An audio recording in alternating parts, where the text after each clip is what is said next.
یہ اوپر سے لیجسلیشن نہیں آیا ہوا اس کا. میں بس آپ کو سجیسٹ کر رہا ہوں کہ آپ اپنی بیٹی کی شادی جلیبیب سے کروا دو.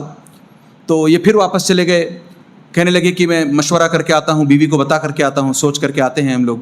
وہاں جاتے ہیں اور اس وقت کے کمرے, اس وقت کے گھر آپ کو پتہ ہیں, اتنی بڑی مسجد, آج کل ہو سکتا ہے اتنا بڑا کسی کا گھر بھی ہو, مگر اس وقت کے جو گھر ہوا کرتے تھے 10x10 کی بھی نہیں ہوا کرتے تھے.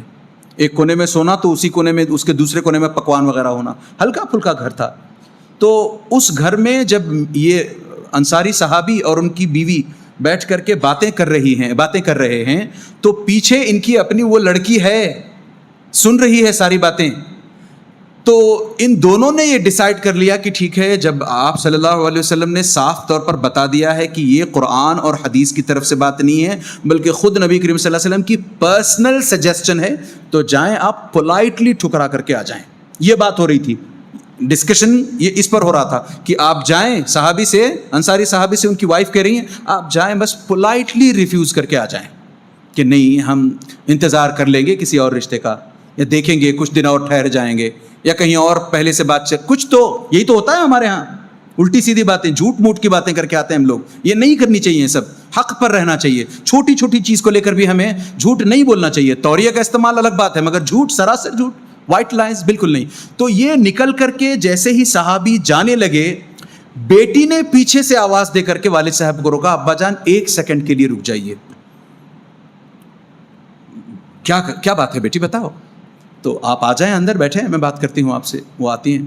اب پھر یہ بیٹی کہتی ہے اگر آپ اس کو گستاخی نہ سمجھیں تو میں 2 باتیں آپ کے سامنے عرض کرنا چاہتی ہوں. ہاں بتاؤ, گستاخی کی کوئی بات نہیں ہے. یعنی لڑکیاں اتنی سٹلی اپنی باتیں رکھتی ہیں, یا لڑکیاں خاموش رہتی ہیں, بولتی نہیں ہیں. جہاں والدین نے شادی کرنے کی سوچی وہاں شادیاں لڑکیاں کر کے نکل جاتی ہیں. اور یہی وجہ ہے کہ ہم اپنے پاسٹ میں دیکھتے ہیں کہ کئی ساری شادیاں کبھی ٹوٹتی نہیں تھیں. آج لڑکیاں اپنی مرضی سے شادی کرتی ہیں. والدین کی خواہشات تو خواہشات, والدین کا احترام اپنے پیروں تلے رونتے ہوئے جا کر کے شادیاں کرتی ہیں, پھر ان کا نتیجہ پھر ہمارے سامنے ہے. تو اس لڑکی نے بھی یہی کہا کہ 1 منٹ کے لیے رک جائیں, آپ سے میں بات کرنا چاہتی ہوں. تو اس نے کہا کہ دیکھیں ابا جان, جب نبی کریم صلی اللہ علیہ وسلم نے ایک طرف یہ کہہ دیا کہ یہ لیجسلیشن نہیں ہے, اللہ کی طرف سے رولنگ نہیں ہے, کم از کم دوسری طرف والی جو بات کہی اس پر غور تو کریں. جب نبی کریم صلی اللہ علیہ وسلم آگے سے بڑھ کر کے خود سے اس بات کو سجیسٹ کر رہے ہیں کہ میری شادی جلیبیب کے ساتھ ہو, تو اس میں کہیں نہ کہیں کوئی نہ کوئی پازیٹو پہلو ضرور ہوگا. ایسے ہی نبی کریم صلی اللہ علیہ وسلم نہیں کریں گے نا کہ مجھے اٹھا کر کے ڈاؤن دا ریور بیچ دے, مجھے ڈمی بیچ دے مجھے, نہیں, ایسا تو نہیں کریں گے نا نبی کریم صلی اللہ علیہ وسلم. ہماری بھی اپنی کچھ نہ کچھ اس میں خیر ہوگی, یہ سوچ کر ہی نبی کریم صلی اللہ علیہ وسلم نے یہ بات رکھی ہوگی نا. تو آپ کو اگر اعتراض نہ ہو ابا جان اور امی جان, تو میں پرسنل لیول پر جلیبیب سے شادی کرنے کو تیار ہوں. سوچ کر کے دیکھیں کیا بیتی ہوگی. یا آج کی اس لڑکی سے, آج کی ایک نوجوان لڑکی کے سامنے ایسا ریزیومے لا کر کے رکھا جائے اور کہا جائے کہ شادی کرو, تو اس پر کیا بیتے گی. کچھ بھی نہیں ہے لڑکے میں دیکھنے لائق, کیسے شادی کروں میرے ماں باپ اٹھا کر مجھے ڈمپ کرنا چاہتے ہیں, میرے ماں باپ مجھ پر ظلم کر رہے ہیں, میں سوسائٹی میں جاؤں گی, میں کورٹ میں جاؤں گی, میں اپنے رشتہ داروں سے, میں ان سے. یہ آج کل کی لڑکیوں کا رونا دھونا. وہاں دیکھیں اس خاتون نے, اس لڑکی نے صاف الفاظ میں کہا, if you have no objections my parents, I would like to marry. مجھے کوئی تکلیف نہیں ہے ان شخص سے شادی کر لینے میں. تو چونکہ لڑکی نے خود خواہش ظاہر کی اور جو پہلو بتایا کہ جب نبی کریم صلی اللہ علیہ وسلم سجیسٹ کر رہے ہیں تو کہیں نہ کہیں کچھ نہ کچھ پازیٹیو ہوں گے اس کے اندر, تو ان پازیٹیوز کو آپ کیوں اگنور کرتے ہو, کیوں نظر انداز کرتے ہو. جاؤ جا کر کے کہہ دو آپ نبی کریم صلی اللہ علیہ وسلم سے کہ ہم تیار ہیں.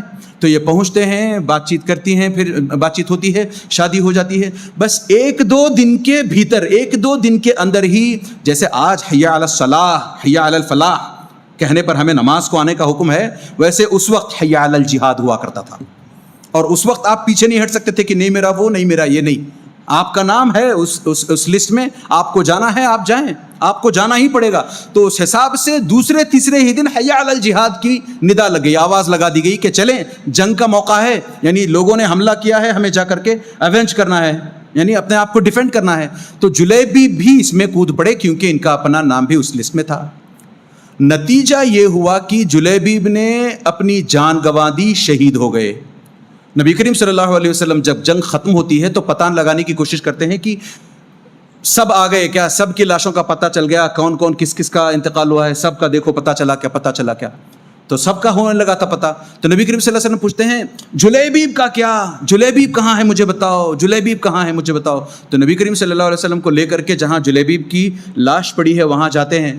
تو نبی, چھوٹی سی لاش, میں نے بتایا نا 5 فیٹ سے بھی کم, نبی کریم صلی اللہ علیہ وسلم, حدیث کے الفاظ, نبی کریم صلی اللہ علیہ وسلم اپنی گود میں لاش کو اٹھا لیتے ہیں اور کہتے ہیں جلیبیب منی و انا منہ, جلیبیب میرے سے ہے اور میں جلیبیب سے ہوں. اور دیکھا کہ وہاں 4 5 یا 7 اور لاشیں پڑی ہیں جن کو مار کر کے, یعنی غیر مسلموں کو, اس وقت کے جو کمبیٹنٹس تھے ان کو مار کر کے جلیبیب شہید ہوئے ہیں. تو نبی کریم صلی اللہ علیہ وسلم نے یہ جو اس طریقے سے ہاتھ میں اٹھا لیا. اور پھر اچھا, اس وقت نبی کریم صلی اللہ علیہ وسلم نے ان کی اپنی شادی میں بھی زبردست دعائیں کی تھیں. 1 سیکنڈ کے لیے سوچیں کنکلوڈ کرنے سے پہلے, حالانکہ میرے پاس 2-3 سٹوریز اور ہیں اس سلسلے کی جو رونگٹے کھڑے کر سکتی ہیں, مگر اسی سٹوری پر اگر ہمیں اکتفا کرنا ہو, کنکلوڈ کرنا ہو, تو 1 سیکنڈ کے لیے سوچیں, اگر آج کی کسی لڑکی کے ساتھ ایسا کچھ ہوا ہوتا کہ شادی ادھر ہوئی ہے اور 2-4 دن میں اس کے ہسبینڈ کا انتقال ہو گیا ہے, تو سب سے پہلا لفظ جو ہمیں سننے کو ملتا, لڑکی شوہر کھا گئی, شوہر نکل گئی, اتنی بدبخت ہے لڑکی, اتنا خراب ہے اس کا نصیب. اب پھر دوبارہ اس کی شادی ہونے سے رہی نہیں, یہ کسی اور جگہ شادی کرو, پتہ چلا 4 دن میں ایک اور ہسبینڈ مر جائے گا اس کا, کتنی شادیاں کرو گے, گھر بیٹھا کر رکھو اس کو. نہ جانے اس طریقے کی کیسی الٹی سیدھی باتیں معاشرے میں آج کی ہوتی ہیں اگر اس طریقے سے ہلکا سا کچھ ہو جائے. وہاں دیکھیں, جیسے ہی ان انصاری خاتون کی عدت ختم ہوتی ہے, واللہ تاریخ کہتی ہے کہ ان کے گھر رشتے کی لائن لگ گئی تھی. ہر کوئی چاہتا تھا کہ میرے بیٹے سے ان انصاری خاتون کی شادی ہو, ہر کوئی چاہتا تھا. یہ کیوں؟ کیونکہ یہ ایسی خاتون تھیں, وما كان لمؤمن ولا مؤمنة اذا قضى الله ورسوله امرا ان يكون لهم الخيارة. یہ ایسی خاتون تھیں کہ نبی کریم صلی اللہ علیہ وسلم نے کچھ کہا ہے, میں اپنی زبان اس کے آگے نہیں چلا سکتی. وہ خود بھی تو سوچ سکتی تھیں, کہاں جا کر کے ڈال دیا نبی کریم صلی اللہ علیہ وسلم نے مجھے, 2 دنوں کے اندر میرا شوہر نہیں. اس کے بعد لائن لگ گئی تھی رشتوں کی ان کے. تو اس طریقے سے بتانے کا مقصد یہ ہے کہ اس طریقے سے اگر ہم اسلامک جو پرنسپلز ہیں ان کے حدود کے اندر رہنے کی کوشش کریں, if we continue to try and toe the line, انشاءاللہ تعالی ہمارے اپنے نصیب بھی اتنے اچھے ہو سکتے ہیں کہ ہماری اپنی دنیا بھی چمک جائے, آخرت بھی انشاءاللہ تعالی ہمیں سرخرو کر کے چھوڑے. باتیں اور بہت ہیں اس طریقے سے آپ کے سامنے. اس طریقے سے مرثد بن ابی مرثد الغنوی کا قصہ, ارے ان کے تعلق سے تو قرآن کی آیت نازل ہوئی ہے سورۃ النور کی, الزانیۃ لا ينکحها الا زان او مشرک, الزانی لا ينکحها الا زان او مشرک والزانیۃ. یہ قرآن کی جو آیت آتی ہے یہ صاف الفاظ میں مرثد ابن ابی مرثد الغنوی کے تعلق سے آتی ہے. میں 2 منٹ میں اگر ان کا قصہ آپ کے سامنے رکھ کر کے یہاں کنکلوڈ کر لیتے ہیں.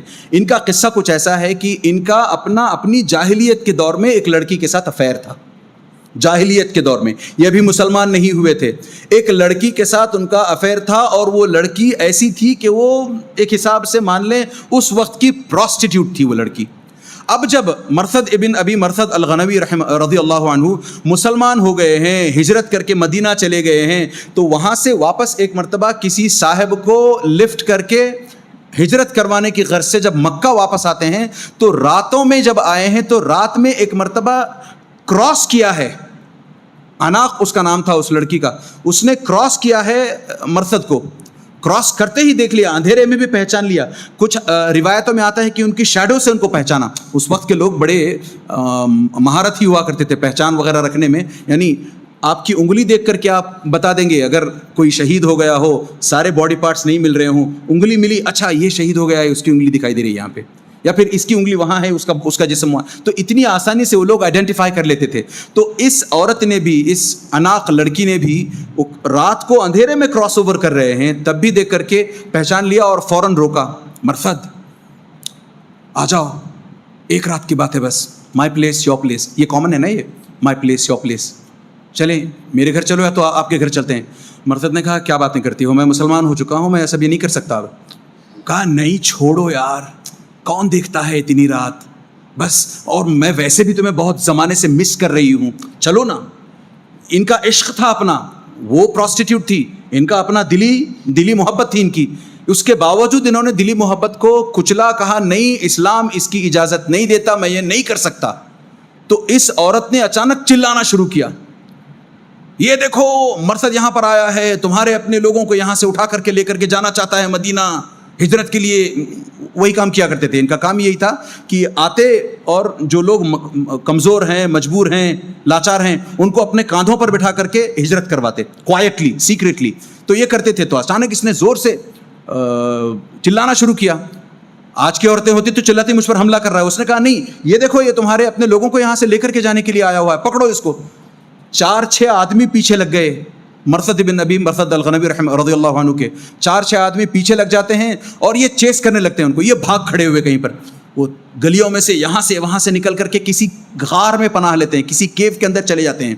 اور یہ لوگ یہاں کر کے, خود مرثد روایت کرتے ہوئے کہتے ہیں کہ یہ لوگ آتے ہیں, دیکھتے ہیں میں کیو کے نیچے چھپا ہوا ہوں, اندر چھپا ہوا ہوں, کیو کے دہانے تک. یاد آ گیا نا وہ جبل ثور, نبی کریم صلی اللہ علیہ وسلم بھی اس طریقے سے ہجرت کرتے ہوئے ایک کیو کے اندر چھپ گئے تھے. لگ بھگ یہی حال ان کا بھی ہوا ہے, یہ بھی کیو کے اندر چھپے ہیں. لوگ آتے ہیں تلاش کرنے کے لیے, پاتے نہیں ہیں ان کو, دے کانٹ فائنڈ ہم. تو واپس جانے سے پہلے ان میں سے ایک نے سوچا کہ میں سسو کرتا چلا جاؤں. تو یہ کہتے ہیں کہ اس نے جب پیشاب کیا تو پیشاب میرے اوپر پڑا ہے. تو وہ اس حساب سے بچ جاتے ہیں. پیشاب کے چھینٹے, بلکہ پیشاب ان کے اوپر جب گر رہا ہے خاموشی سے سہ لیتے ہیں اس کو. ان کے چلے جانے کے بعد نکل کر اپنا مشن کمپلیٹ کرتے ہیں.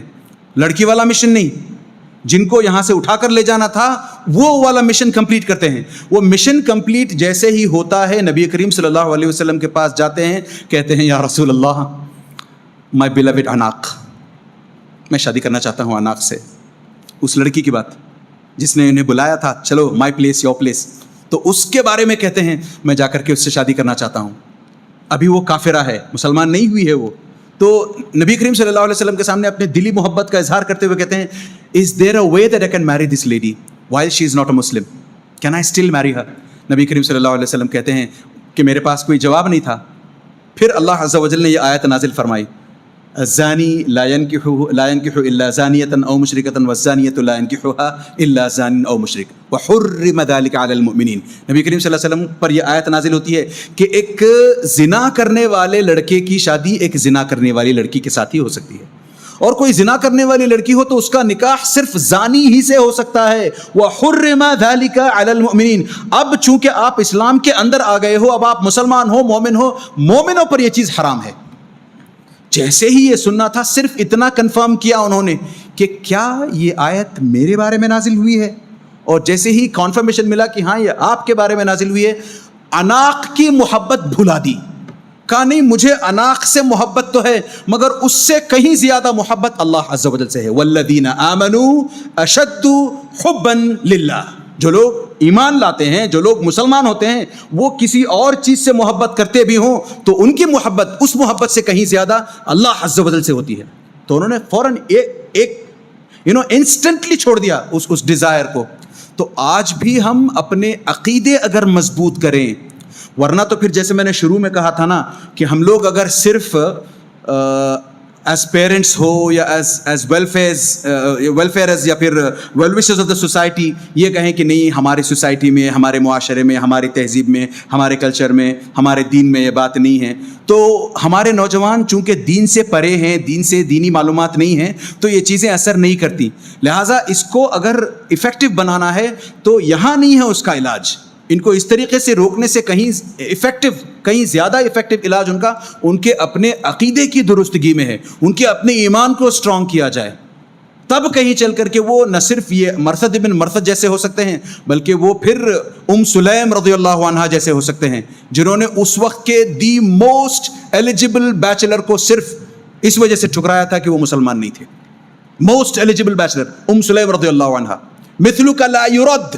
تم جیسے کو کوئی ٹھکرانا بیوقوفی کا کام ہے. کوئی ٹھکرا جائے تم جیسے کو, تمہارے جیسے کا کوئی رشتہ آیا, الائنس آئے, اس کو ٹھکرا جائے, بیوقوفی کا کام ہے. اور پھر وہ بہت پیسے والا شخص تھا, پھر آگے چل کر کے مسلمان ہوتے ہو, بہت پیسے والا, سونا لتا زیورات ہیرے جواہرات سب لے کر کے سلیم کے سامنے انڈیل دیا لا کر کے. کہا اب تو شادی کر لو, میں تمہیں اتنا سب کچھ دینے کو تیار ہوں. کہا نہیں, ان سب سے میرا دل نہیں بہلتا. حالانکہ ایک عورت اس کی شوقین ہوتی ہے, مگر میرا اگر تم مہر دیکھنا چاہتے ہو, تمہارا اسلام میرا مہر ہے. وہ مسلمان ہوتے ہیں, شادی کرتے ہیں, پھر آگے چل کر کے اتنے رائچس مسلم بنتے ہیں وہ کہ لن تنالوا البر حتى تنفقوا مما تحبون کی جب آیت نازل ہوتی ہے تو اپنے پاس جو ایک بہت بڑا زبردست کنواں ہوتا ہے, اس کنویں کو اللہ کی راہ میں صدقے میں دینا چاہتے ہیں. تو ایسی باتیں بہت ہیں, مگر the point, the bone of contention یہ ہے کہ ہم اپنے ایمان کی اصلاح کریں, دین کے بارے میں سمجھنے کی کوشش کریں, اللہ عز و جل کو پہچاننے کی کوشش کریں. جب تک اللہ عز و جل کی میگنونیمٹی ہمارے اپنے ذہنوں میں نہیں آئے گی کہ اللہ عز و جل اتنے میگنیفیسنٹ ہیں, اللہ عز و جل اتنے زبردست ہیں, اللہ عز و جل اتنے بڑے ہیں, وہ تصور جب تک ہمارے ذہن میں نہیں آئے گا تب تک ہم اللہ عز و جل کے احکام کو پامال ایسے کرتے رہیں گے جیسے آج دیکھتے ہیں نا ہم, سامنے سے پولیس ہے تو ہیلمٹ ہے, سامنے سے پولیس ہے تو سیٹ بیلٹ ہے, ورنہ پولیس نہیں ہے تو سیٹ بیلٹ نہیں ہے. کیوں نہیں کرتے ہم؟ Man made rules, why should I follow your rules. یہ لوگوں کا یہی اصل میں تیور ہوتا ہے. جب لوگوں کو پتہ چلے کہ یہ جو رولز آئے ہیں اسلام کے, یہ مین میڈ نہیں ہیں, جس نے ہمیں بنایا ہے, جو ہمیں روزی روٹی دیتا ہے, جس نے ہمیں زندہ رکھا ہے, جس نے ہمیں اسلام دیا ہے, وہ ہم سے چاہتا ہے کہ ہم اس طریقے سے اپنی ڈیوٹیز ڈسچارج کریں, تب ہمیں وہ احساس ہوگا کہ نہیں, میں کبھی حدیں پھلاند نہیں سکتا. I will always try and toe the line. Allah عز و جل سے دعا کریں کہ اللہ عز و جل ہمیں ہمیشہ اسلام کی حدود میں رہتے ہوئے اپنی زندگی گزارنے کی توفیق عطا فرمائے. اللہ عز و جل ہمارے اپنے نوجوانوں کو ہدایت دے کہ وہ دین سیکھیں, ایمان سیکھیں, ایمان کو اپنے سینوں میں سرایت کریں, ایمان ان کے دینوں میں پینیٹریٹ کروائیں اپنے دلوں میں. اللہ عز و جل اس کی توفیق ہمیں عطا فرمائے کہ ہم یہاں سے اس طریقے کی مسجدوں سے ہوا یا پھر ممبروں سے ہوا یا اس طریقے کے اسٹیجز سے ہوا, ہم کوشش کر سکیں کہ لوگوں کے سینوں میں ایمان سرایت کرنے لگے, نوجوانوں کے سینوں میں ایمان کا دیا جگمگانے لگے. اللہ عز و جل سے دعا کریں کہ سب کچھ ہمارے لیے ممکن ہو اور آسان ہو, اور اللہ عز و جل جب تک ہمیں زندگی میں اس دنیا میں رکھے, عافیت والی زندگی, خیر والی زندگی اور شانتی والی زندگی عطا کیے رکھے, اسلام پر باقی رکھے. اور جب ہمارا خاتمہ ہو تو اللہ عز و جل ہماری زبانوں سے لا الہ الا اللہ محمد رسول اللہ جاری فرمائے. آمین. وصلی اللہ علی نبینا محمد وعلی آلہ وصحبہ اجمعین. السلام علیکم ورحمۃ اللہ وبرکاتہ.